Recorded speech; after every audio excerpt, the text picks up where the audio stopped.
I want to get back to conspiracy theories in one moment, but I want to circle back to this question of how you can use rationality to deal with personal trade-offs in your life, and when to prioritize future enjoyment over present enjoyment, and to me this is because this is immediately applicable to everyone's lives, and it's an area where people don't tend to think of themselves as reasoning in the same way that you would be reasoning in a philosophy classroom or in a logic classroom. But just like, the simple decision to go out on a Friday night and drink with friends, right? A decision as simple as that involves competing trade-offs that can be looked at rationally and should be. Like, one is, I'm going to be maybe a little hungover, a little tired the next day. But there is that against the trade-off of, entering a space where you're liable to have more interesting, more fun conversations and be more open to forming new connections with people that can then survive into sobriety, right? Like that's something. And then you're at a point where you have to judge whether to do that once a week, once a month, 5 days a week.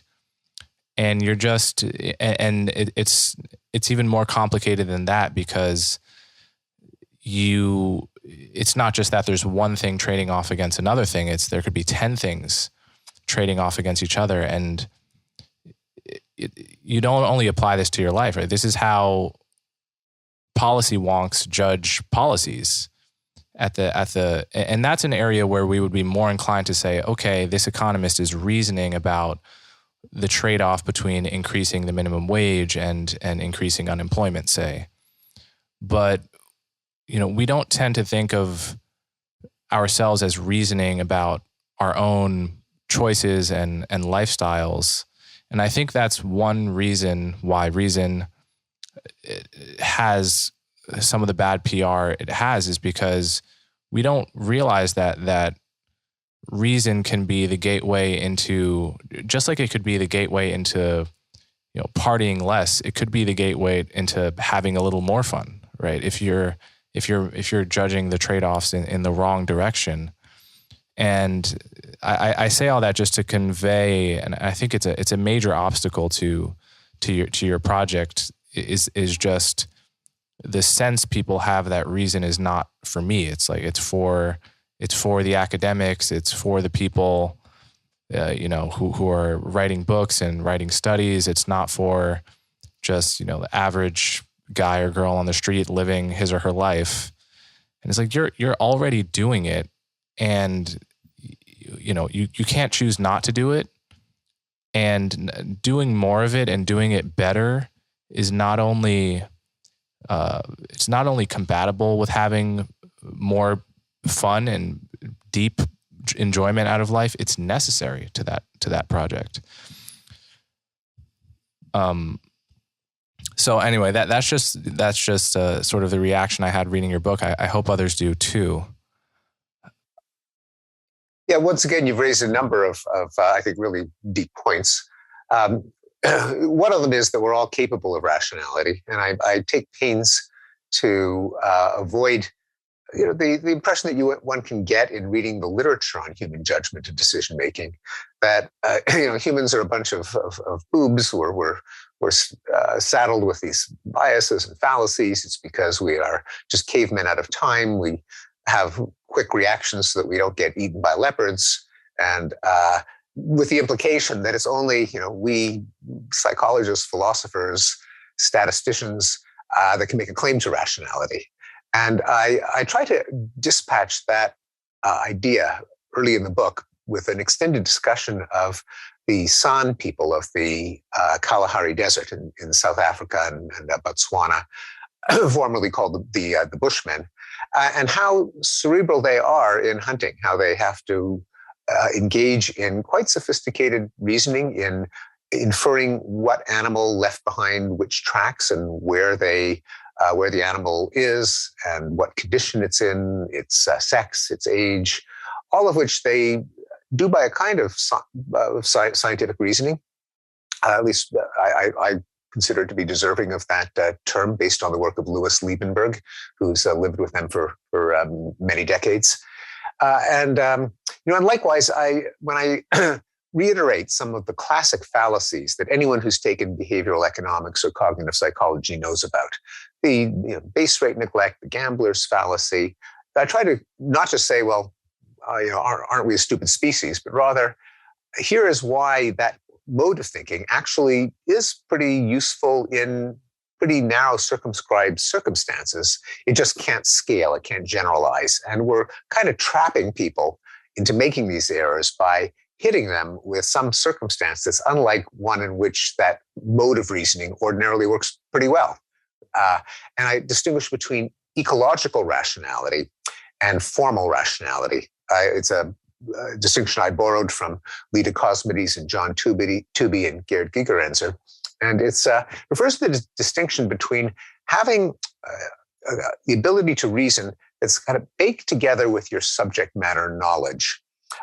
And that's very different from the kind of academic reasoning that we're taught to do in school, where you are given very general abstract rules with variables, P and Q and A and B. And those are extremely useful. That's why we have education. It's not that people shouldn't know them.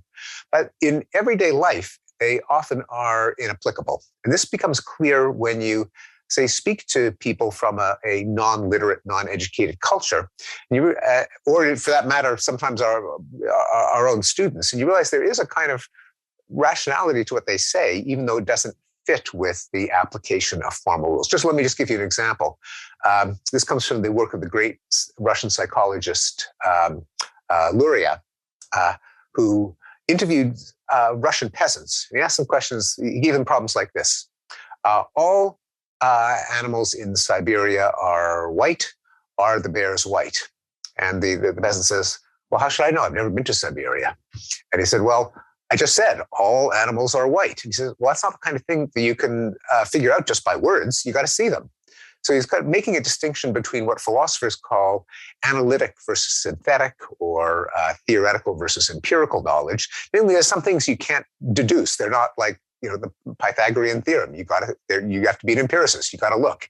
But that would be an incorrect answer in a logic puzzle in one of our schools, because we learn the habit of forgetting everything we know and concentrating only on the premises of the problem and deducing its implications. Again, that's a very powerful thing to learn, but people who don't do that they're not foolish, they're not stupid, they're just reasoning in a different way, which one can call ecological rationality. I think Ulrich Neisser is probably the first one to come up with the term. I can't avoid mentioning one other example. There's been a huge amount of discussion of the trolley problem in moral philosophy.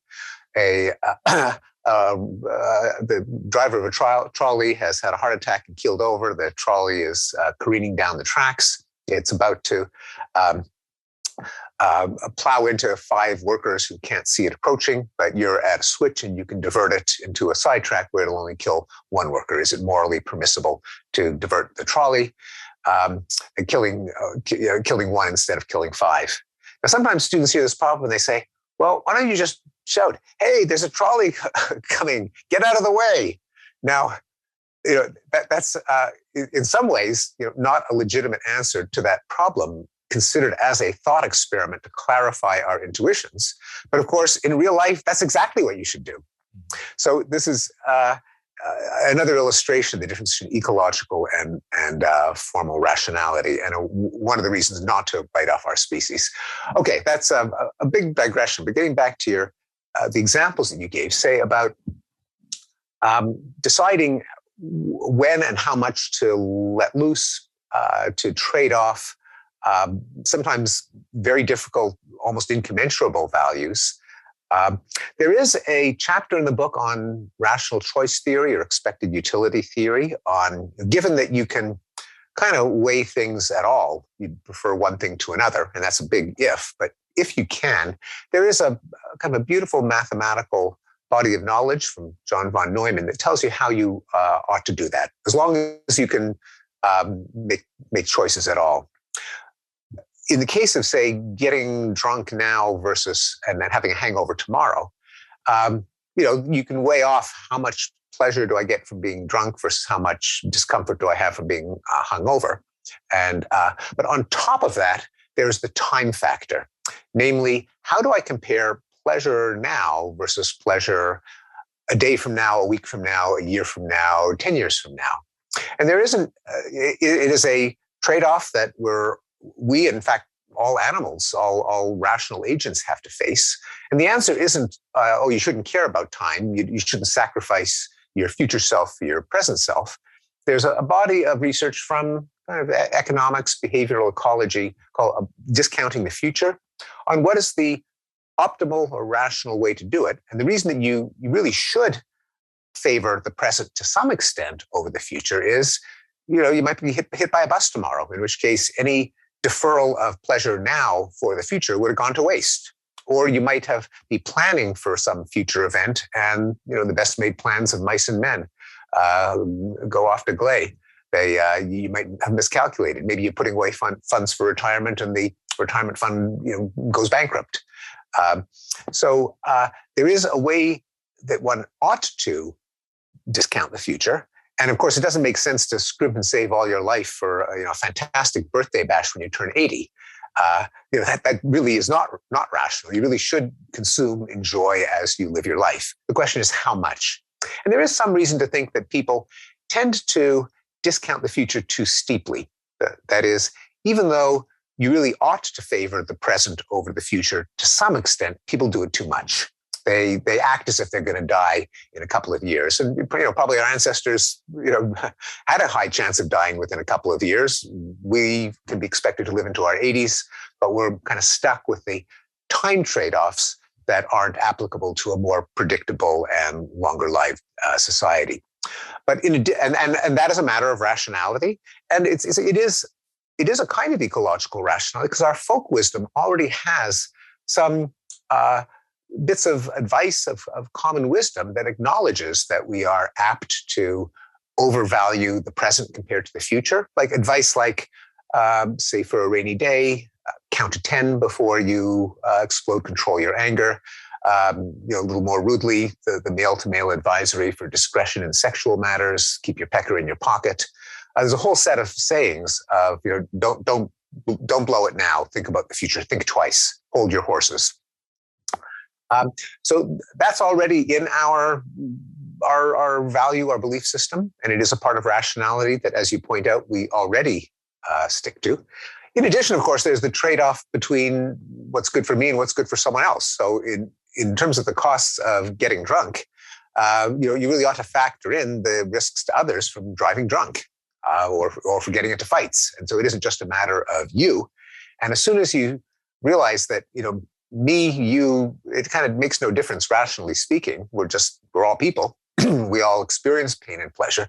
You've got to weight other people's well-being in your decisions in order that you can insist that they weight yours in their decisions. And that means that there are a number of things that feel good in the moment that you shouldn't do at the cost of harming others with the risk that they'll harm you.